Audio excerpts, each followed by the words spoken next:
is a little jar, and on the lid, you see how on the lid, that it's gonna be kind of hard to see, but just trust me. I took a hot glue gun and I ran a couple layers of hot glue around the lid. We're gonna try something crazy here. We're gonna see if this will work. Gonna try putting a charm and a few elements into some ice resin. So I'm gonna see if the hot glue will act as a barrier for my ice resin. I'm not gonna pour a ton in. I'm just gonna pour enough that I think it'll flow to the edges and coat it. And to mix ice resin, you just mix part A, part B. There's lots of videos and instruction online if you want the basics on it. This is only my second attempt at ice resin, so we're gonna find out how good or bad my ideas are. My goodness. Okay, so I want this to be a cute little treat jar that I can give away. So after I've made sure that it's like in there, just a nice little thin layer, that's where it's gonna be opening. So I'm gonna place my charm. Now my fingers, too big and bulky for this job because I'm gonna want to get right down in there and really place this. So I'm gonna use a tool there, and once it's placed, I can use the tool to just kind of guide it where I want it. And that's perfect because I don't want the ice resin going over that.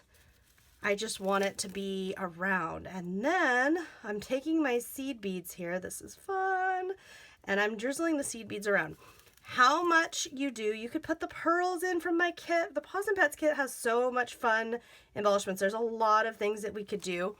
We could put the sequins in, the pearls in. For this one though, I'm not, because I'm thinking it'd be really awesome if it's just clear with some beads and that one charm. I'm feeling like that is gonna be the most awesome for my treat container.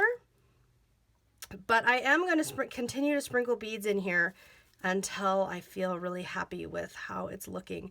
And the beads are gonna just kind of sink down into that resin. All nice.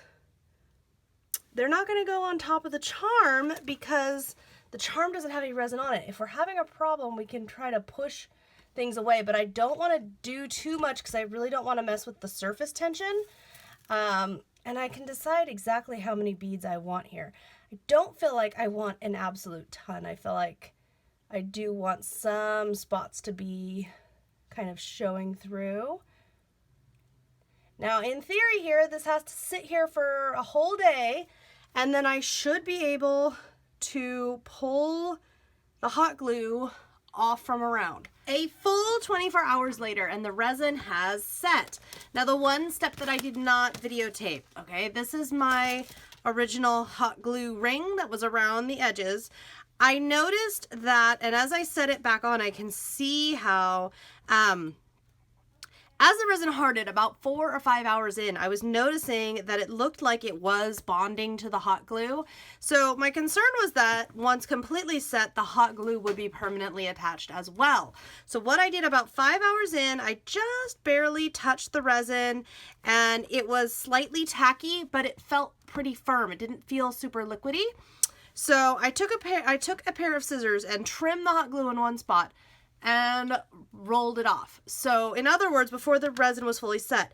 Now a few strings of resin came out, and what I did, you're not supposed to use heat with the resin. I'm gonna guess that that's because it has a toxic fume.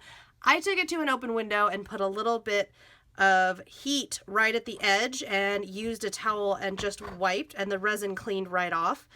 The resin did then continue to spread to the edges, just slightly. It never went over, but it did go a little underneath where the hot glue would have been. My only flaw here is I do have some tiny, tiny bubbles, and from reading online, that's because my studio was too cold. And I didn't let, had I let the resin set a little longer before we used it, it would have been better. And if I had used a warming lamp, it said. So there we go, though. We've got a cookie treat jar with a resin lid. I love that. I'm so excited about this. It's so much fun. So the only thing left I'm going to do is I'm going to take the trim from my little kit here. And in looking at this, I think the best, I can either wrap it all the way around. If I want to wrap it all the way around for my little treat, I could. But I'm kind of thinking that I just am going to tie a bow with my trim here on the back so that once I fill this with cookies and give it as a gift to a favorite little poochy friend of ours, or a kitty friend, it could be for a kitty friend, but it'll be all ready and giftable, ready to go with just a little bit of trim and some really clever resin fun that will not in any way affect putting treats in our jar. Should be totally usable for a long time and enjoyable. I hope you have enjoyed this creative little exploring of mine with putting resin on a glass jar. It was a lot of fun, and I think you'll be seeing more from me with this kind of stuff. I wish you very happy crafting.